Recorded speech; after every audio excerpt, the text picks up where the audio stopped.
It was a cold winter morning in Pietermaritzburg. The streets were quiet, mist curling low over the sidewalks. In front of St. Agnes Children's Home, a small bundle lay on the steps, wrapped in a faded blanket, a single beaded bracelet tied around the tiny wrist. Yo, Sister Naledi, come quickly. Hi, Bo. It's a baby girl. Who did this? She's freezing. Quick, let's get her inside. No note, no name, no clue who her parents were. The nuns would later call her Thando Mbeki, Thando, Mother of Love, because they believed she would one day give love as fiercely as she longed to receive it. Years passed.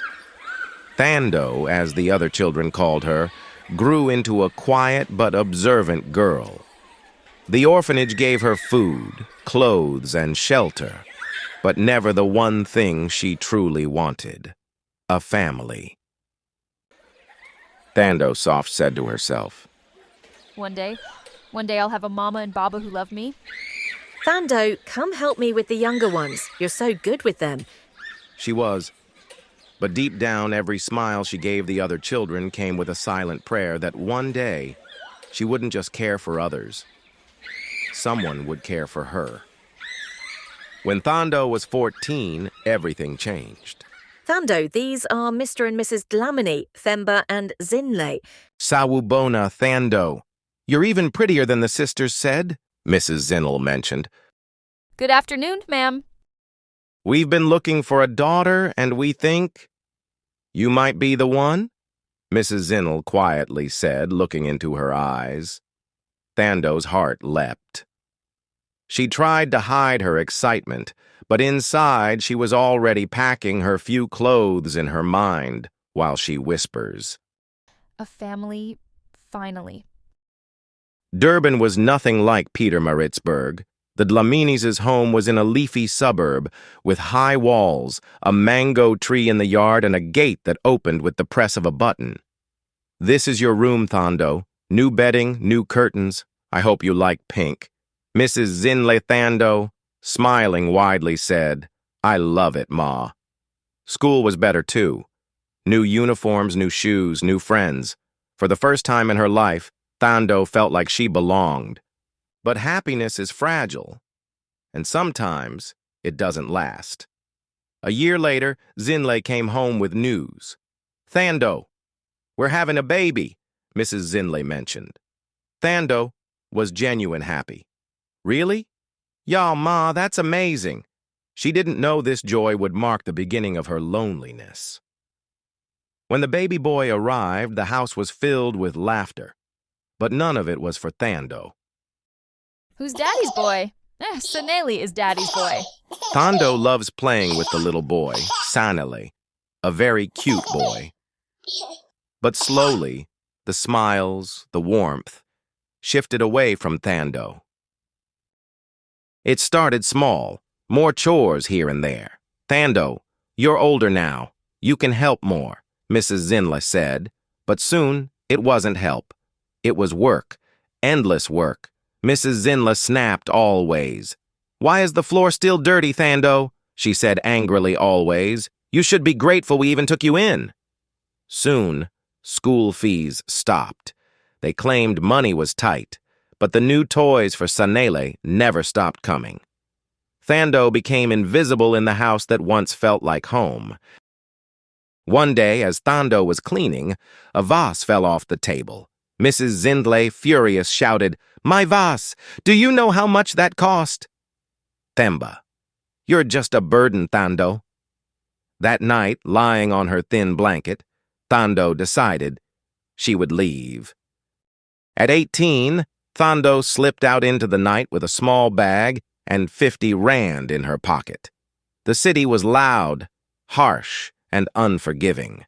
She slept at taxi ranks, washed clothes for strangers, and went hungry more nights than she could count. One day she met Auntie Kanye. Auntie Kanye called her, Hawu, girl, you're too young to be wandering like this. Come, sweep my stall. I'll give you some food. It was the first kindness Thando had known in years. A few weeks later, Auntie Kanye said, "I know someone in need of a helper. Sipho Mbeki, big businessman. His house is huge. You'll be safe there." Thando was hopeful. Safe? Sounds like a dream. She didn't know.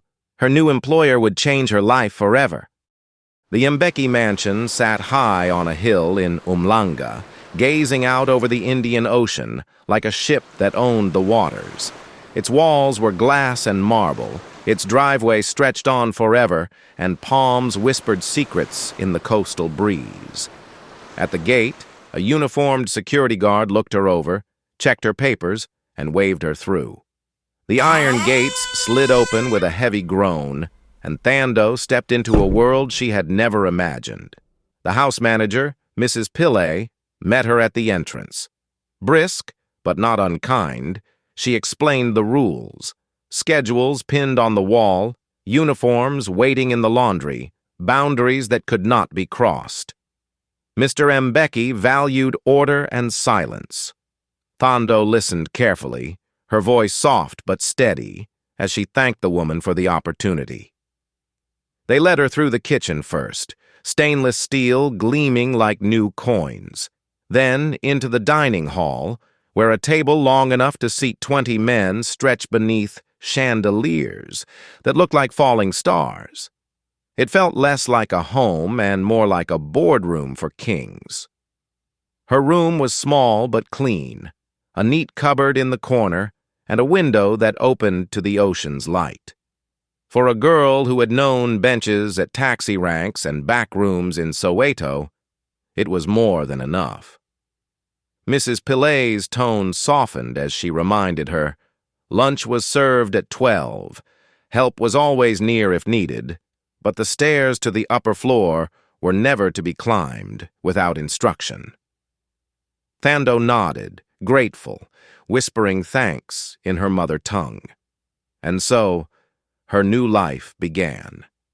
In a house of glass and secrets, where her future waited behind doors she did not yet know she would open. Thando saw him that afternoon, not in a dramatic flash, but as a shadow moving behind frosted glass. Chief Sipho Mbeki. The name was already familiar, spoken with weight by Auntie Kanye, the market woman whose kindness had opened this door for her. His baritone voice cut through the air, freezing Thando where she stood. Each word was sharpened by authority, every sentence built on numbers and strategy. He spoke like a man arranging pieces on a chessboard only he could see. Then the door opened. His presence filled the corridor for a moment, tall, composed, dressed in precision. A nod to Mrs. Pillay, a fleeting glance at Thando that slid past without pause. He was the kind of man who expected the world to shift around him, a figure accustomed to service without question. His footsteps echoed away, leaving behind only the weight of command. Thando exhaled softly, steadying her breath. She reminded herself, she was here to work. Nothing more, nothing less. The first weeks settled into rhythm. A rhythm Thando quickly learned to follow. Dawn began with polished floors gleaming like still water. By mid-morning, glass panes stood spotless, free of fingerprints. At noon, silverware lined the dining table like soldiers on parade, each one waiting for orders. In silence, she came to know the mansion's breathing, the sigh of certain doors, the cough of a stubborn tap, the west wing that swallowed the afternoon sun, filling corridors with golden shadows. The kitchen was its own orchestra, the swish of a mop, the clink of cutlery, the whistle of a kettle, and always, behind it all, the ocean's low hum pressing against the shore. The other staff tried to draw her out. They asked where she was from, who had raised her, what she hoped for. Thando answered only in fragments. Pietermaritzburg first, then Durban, and left the rest folded inside her like unspoken prayers. She worked with her head bowed, her hands steady, her silence unbroken. She asked for nothing, and slowly, in that silence, she earned their trust. It was raining when the generator faltered, and the mansion flickered with sudden shadows. Thando was polishing the last of the dining room glass when the storm pushed the sea closer, dragging Chief Sipho downstairs. His steps were weary, his presence heavy, a man carrying the weight of empires on his shoulders. He muttered about the outage, words clipped, frustration masked as control. And then, for the first time, Thando's voice reached him. Sir, would you like tea? Ginger and lemon. It helps. There was a pause, brief and surprising, before his stern baritone softened. He allowed it, and when she placed the steaming cup before him, he drank in silence. He never said another word that night, but the next evening he asked for the same tea, without looking at her. Saturday mornings were made for order, but that day, housekeeping became treasure hunting. A drawer jammed in the guest suite. Thando was called. She tugged gently until it gave, revealing a small velvet pouch that slipped forward into her palm. Inside was a beaded bracelet. Old Zulu beadwork, the kind whispered about by grandmothers and worn by children once cradled in prayer. Her breath caught. For a moment it looked like something she had known once, something from the edge of memory, a fragment of a life lost too soon. Mrs. Pillay dismissed it lightly, dropped it in the tin marked lost and found. But Thando's fingers had resisted letting go. She did not know why. Yet obedient as always, she closed the lid and walked away, carrying the quiet ache of recognition with her.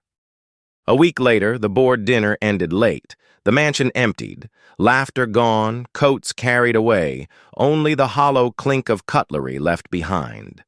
Thando moved silently along the table, clearing traces of men who dined like kings.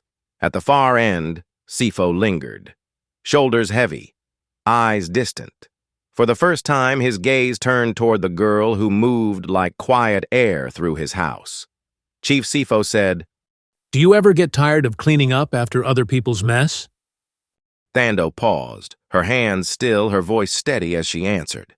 I get tired of messes, but not of making things right.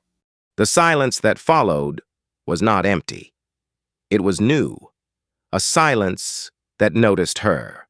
For the first time, he asked her name, and when he repeated it softly, Thando. It was no longer just a servant's name.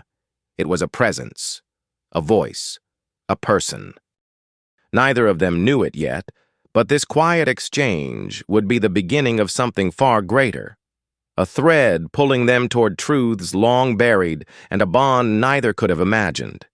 If you love this story, please don't forget to like, subscribe, share, and turn on your notifications. Afriwis brings you weekly stories twice as juicy. And yes, most of our stories are inspired by real life, with all names withheld to protect privacy. These stories are not just entertainment. You'll learn something valuable in each one. For collaborations or to share your own story, kindly reach out to us. Thank you for being here. See you next time on Afriwis.